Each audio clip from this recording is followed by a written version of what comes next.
Chers frères et sœurs en Christ, bonjour. Nous voici au seuil d'une nouvelle année.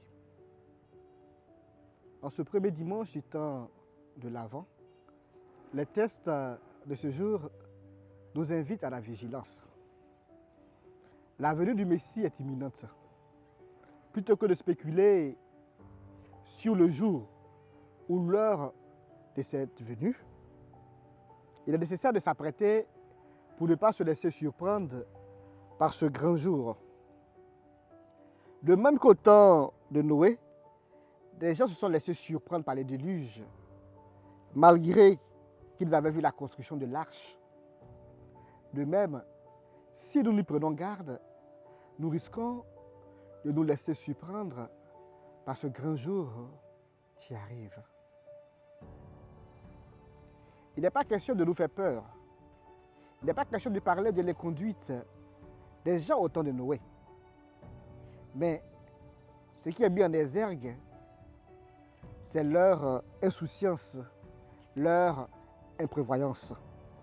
Ils n'ont pas su lire le signe des temps.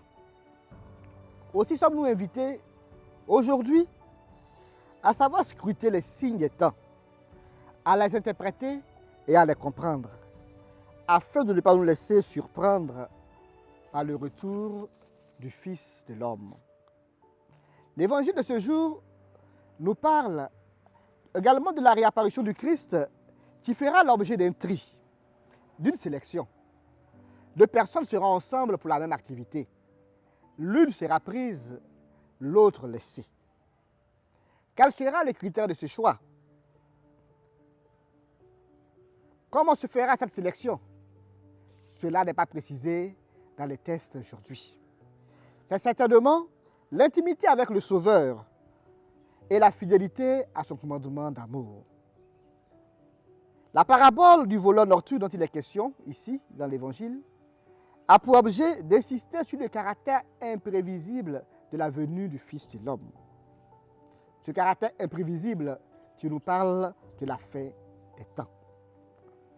L'idée de cambriolage nous ramène à la violation de lieux privés, voire le lieu intime, le lieu de sécurité pour nous-mêmes et pour notre famille être vandalisé sans qu'on puisse rien faire est perturbant et effrayant.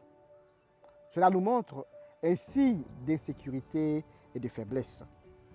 Toutefois, n'ayons pas peur, car le Christ nous donne la conduite à tenir. Le Christ nous donne la solution face à ce qui risque d'arriver. En tant qu'intime du Christ, cette surprise que produira cet événement ne doit pas nous faire peur, nous déstabiliser. Bien au contraire, cela doit nous inciter à être continuellement en veille et en prière. C'est pourquoi l'évangile d'aujourd'hui nous invite à veiller et à prier. Chers frères et sœurs, veillons et prions car nous ne savons ni le jour ni l'heure. Bon dimanche à tous et à toutes.